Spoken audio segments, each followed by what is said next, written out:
getting stronger year round, avoiding plateaus. Because That's a dreaded word in the gym. oh, I think I've plateaued.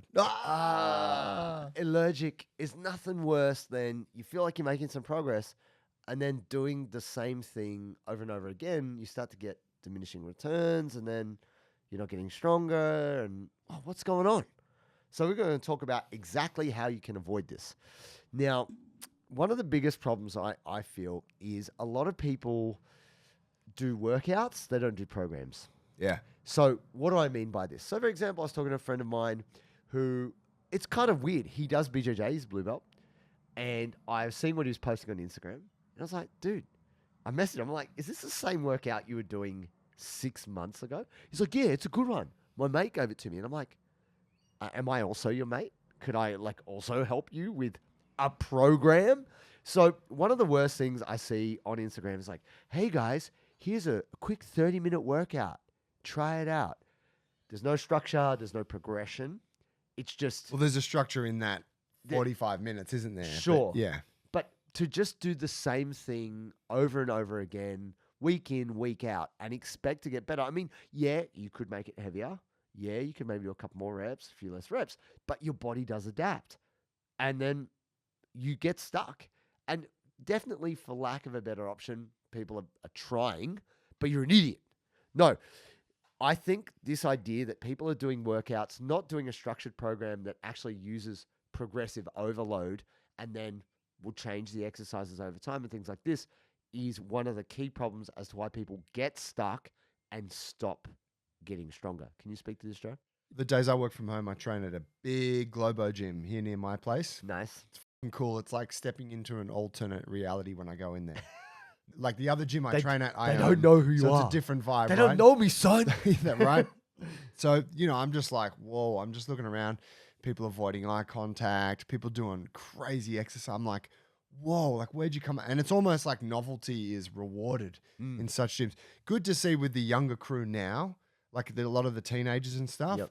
They're squatting, deadlifting, they're doing pull-ups. Like they're doing good stuff. And there are a few cats, don't get me wrong, who are doing good stuff. But majority of people are about.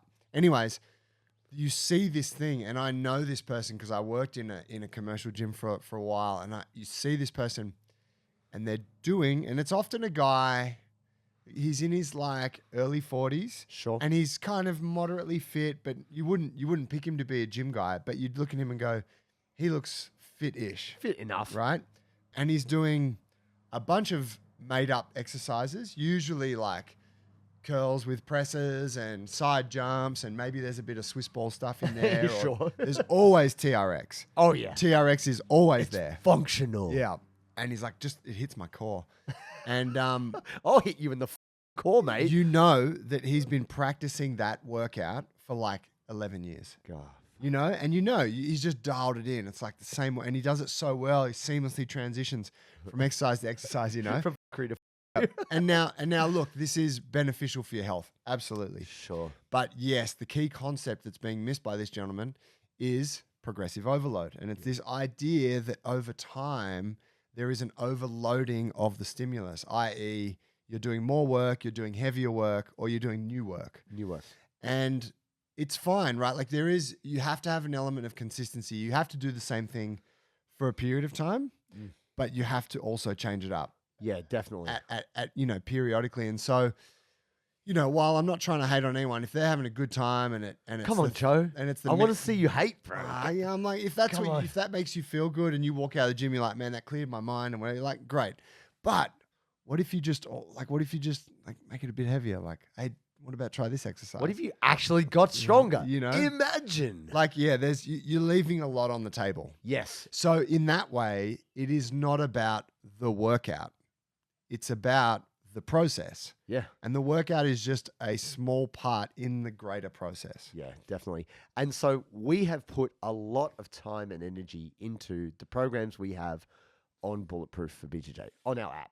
We put some time. We have. And we've refined it, right? Because we've gone back. And I'll admit that the first version of some of our workouts was too long. People couldn't do it in an hour. They just couldn't. For some people, it was taking them an hour and a half. And for some people, they're getting really wrecked off it. And you're like, okay, that's That's no good. That's not actually what we're aiming for. And so it has been refined to make sure you're getting the bang for your buck. But here's the thing. The workouts actually do change fractionally from cycle to cycle. So if you spend 6 weeks doing something, you're not going to spend the next 6 weeks doing exactly the same thing, maybe similar movements, but with some changes in terms of either making the movement more technical or more demanding by making it harder just in the movement itself. You don't actually have to make the move heavier for it to be more demanding. You can add complexity by adding 2 kettlebells or only adding 1 and it's asymmetrical. There's a lot of ways to add complexity to a movement, which means you're like, whoa, this is far harder than I first thought. And that's the thing, when you just look at it on paper, you're like, oh, it's only a small change, but it will make a big change in how you train. And so what we've done is we have our cycles, two 6-week cycles to a block. That's cycle 1. So 6 weeks is a cycle, 2 cycles, 3 cycles. You're working your way through. Some people will say to us, well, I've done all the cycles on a workout. I've done all the kettlebells.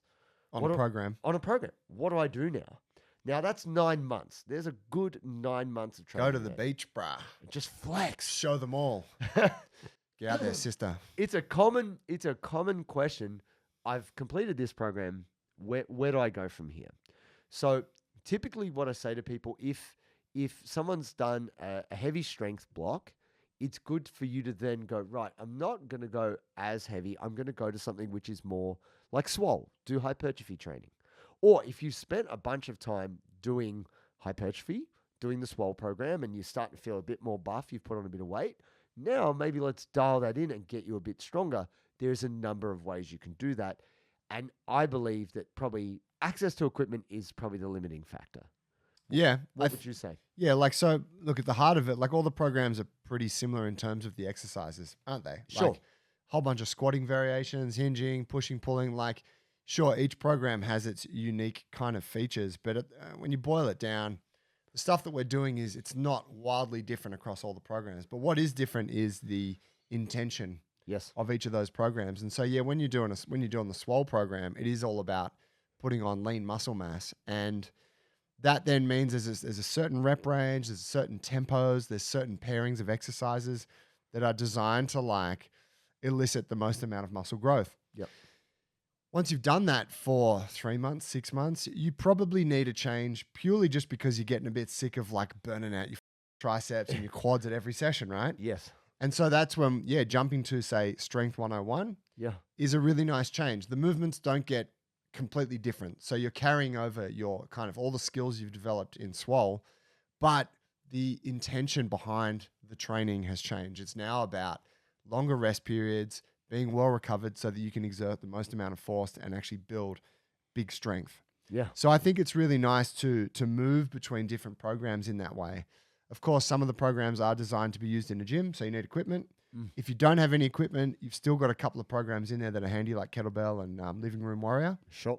But at the heart of it, if you navigate your way through those, spend 3 to 6 months on each one, man, you've got a good couple of years there of really solid strength and flexibility gains. And you're going to learn, you're not only going to get all of the benefits of the training, but you actually learn how to train.